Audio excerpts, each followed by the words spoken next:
keluar darah haid pas perkawinan bila ayahnya sampai kita masuk pembahasan selanjutnya. Selanjutnya yang membatalkan puasa yaitu jima, berhubungan badannya. Tidak jamaah bilang kalau misalkan berhubungan badannya dengan sengaja, aliman bin tahrim, tahu bahwasanya berhubungan badan di siang hari bulan Ramadan itu haram, muhtaram atas kehendak dianya sendiri, muhtaram atas kehendak dianya sendiri, batal shaum, maka puasanya batal. Selain batal puasanya, kalau misalkan ada orang batal puasanya, rusak puasanya pada bulan Ramadan, satu hari penuh dengan sebab berhubungan badan, bijima'in tamin, dengan berhubungan badan yang sempurna, artinya bihi, yang berdosa sebab berhubungan badan tersebut.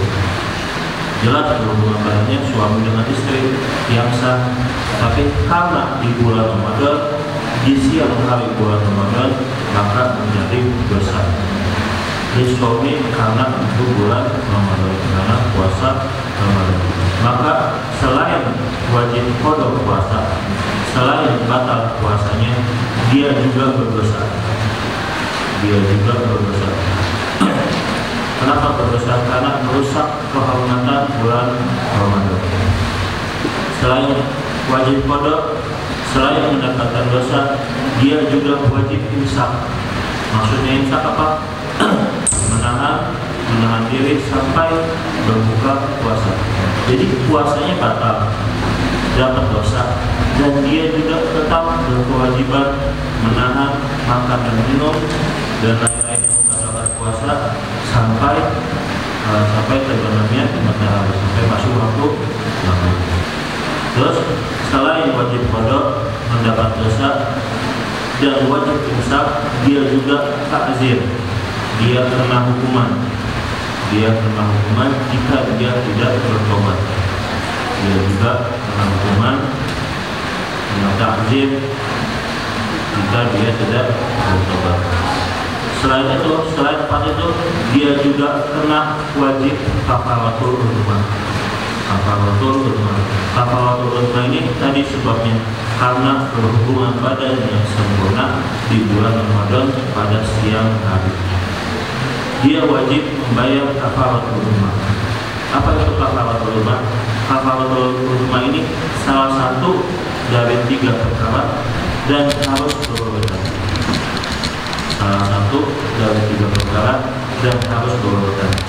Tidak boleh pindah ke nomor 2 kecuali nomor 1-nya dia tidak bisa. Tidak boleh pindah ke nomor 3 kecuali nomor 2 dan nomor 1-nya dia tidak bisa. Apa aja kafaratul uzma itu? 1. Memerdekakan budak yang beriman. Memerdekakan budak yang beriman. Kalau misalkan nggak ada atau misalkan nggak mampu, maka 2, dia wajib puasa 2 bulan secara terus-menerus.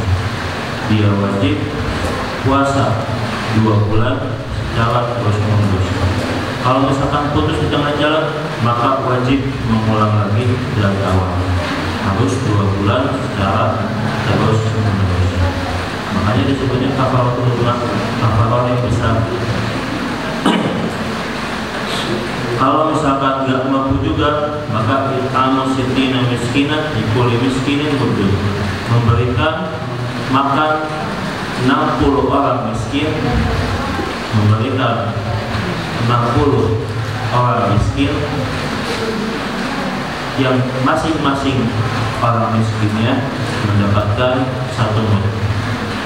Memberikan makan 60 orang miskin yang masing-masing orang miskinnya mendapatkan 1 mud. Tersebut akan dibahas di bab fikah 1 mud itu 1/4 sok. 1 mud itu 1/4 sok.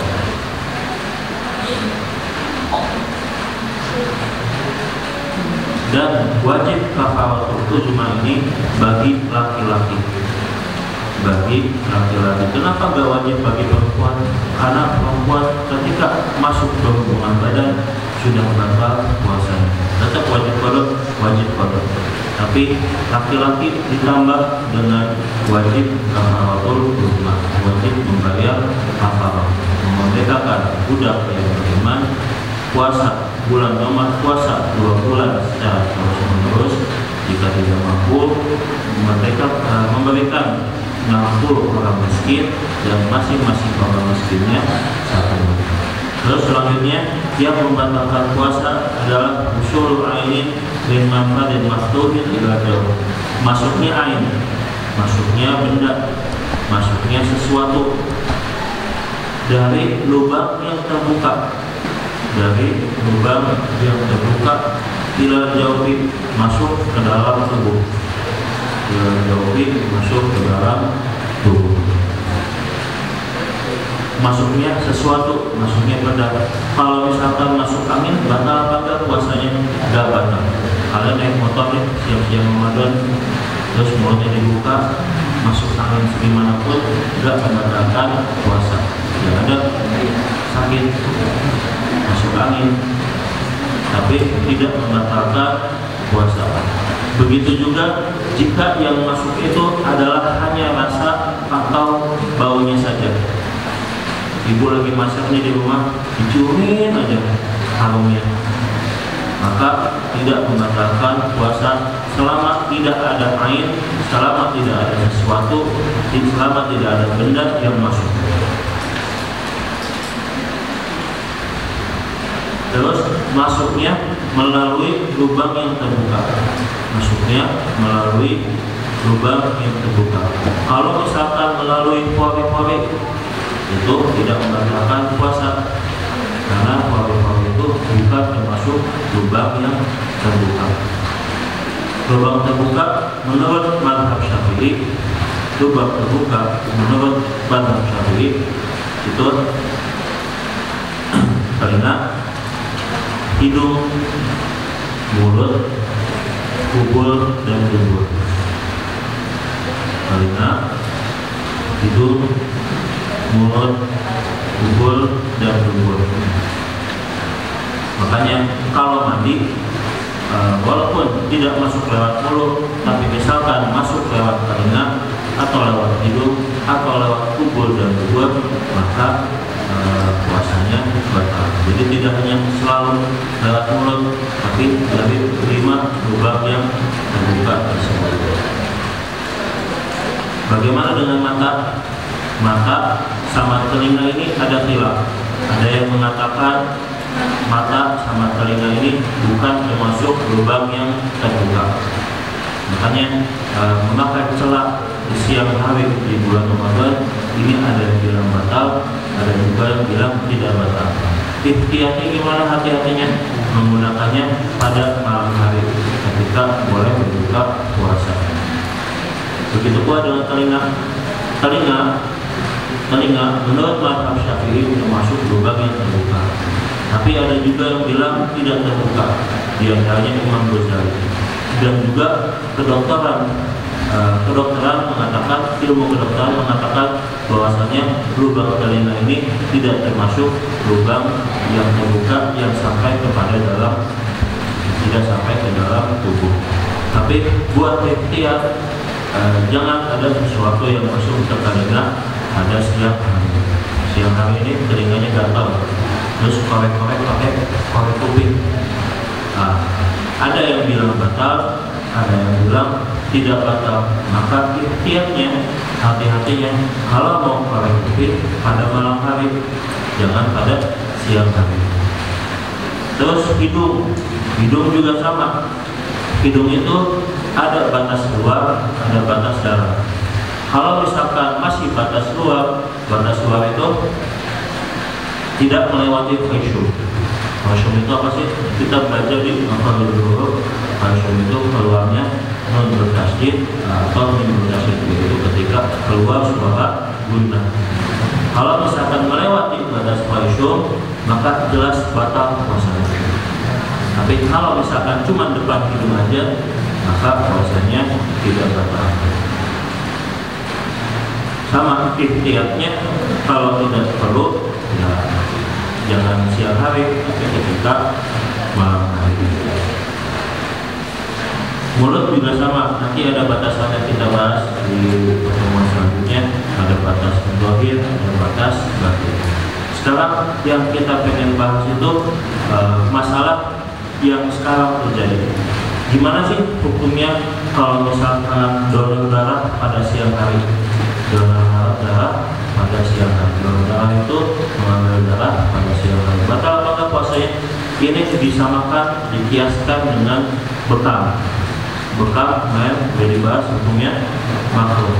Pada siang hari, bekam hukumnya makruh. Tidak membatalkan puasa, tapi makruh. Karena ketika keluar darahnya, baik sebab bekam, baik sebab diambil darahnya karena donor darah, itu pasti bikin lemas badan. Makanya kalau kalian pernah donor darah, biasanya dari PFI-nya dikasih makanan, dikasih susu biasanya untuk mengembalikan tenaga kita. Terus masalah yang terjadi sekarang, gimana hukum suntik? Apalagi sekarang zaman COVID, zamannya vaksin. Boleh nggak vaksin? Boleh nggak suntik ketika siang hari? Ulama berbeda pendapat tentang hukum suntik di siang hari. Hukum suntik di siang hari.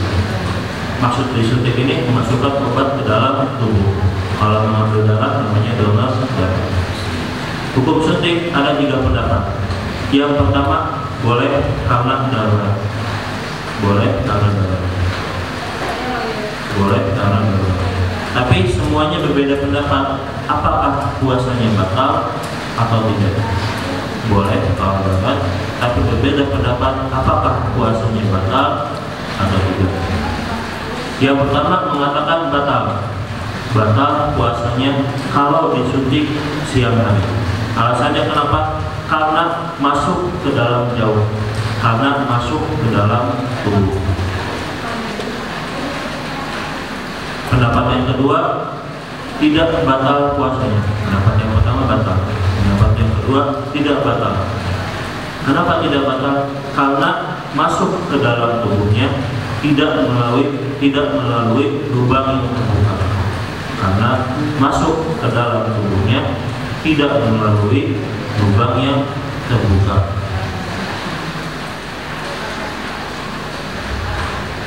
Pendapat yang ketiga ini pendapat yang paling kuat. Pendapat yang ketiga ini pendapat yang paling kuat. Diperinci, kalau misalkan tujuan disuntiknya untuk menambah tenaga, untuk mengenyangkan perut, seperti infus. Infus itu yang dimasukin vitamin, dimasukin sari makanan agar karena susah makan, karena susah masuk vitamin, maka diinfus. Nah, maka ini jelas membatalkan puasa karena tujuannya untuk menambah tenaga. Berbeda dengan hikmah dari puasa. Hikmah dari puasa itu merasakan lapar dan haus. Di antara hikmah puasa yaitu merasakan lapar dan haus. Kalau misalkan siang-siang disuntik di infus, maka hikmah dari tujuan puasa akan hilang. Itu kalau misalkan tujuannya untuk menambah tenaga, atau yang disuntiknya berupa makanan atau sari makanan. Kalau misalkan disuntiknya bukan tujuan infus misalkan, tapi misalkan obat, tapi misalkan tujuannya obat, maka dilihat. Kalau misalkan disuntiknya tujuannya lokal, ada namanya bius lokal. Bius lokal itu misalkan mau dioperasi cuma bagian tangannya aja, maka tidak batal puasanya. Kenapa? Karena suntikannya hanya menyebar di bagian-bagian tertentu, tidak di seluruh tubuh. Kalau tujuannya mengalir ke seluruh badan, batal.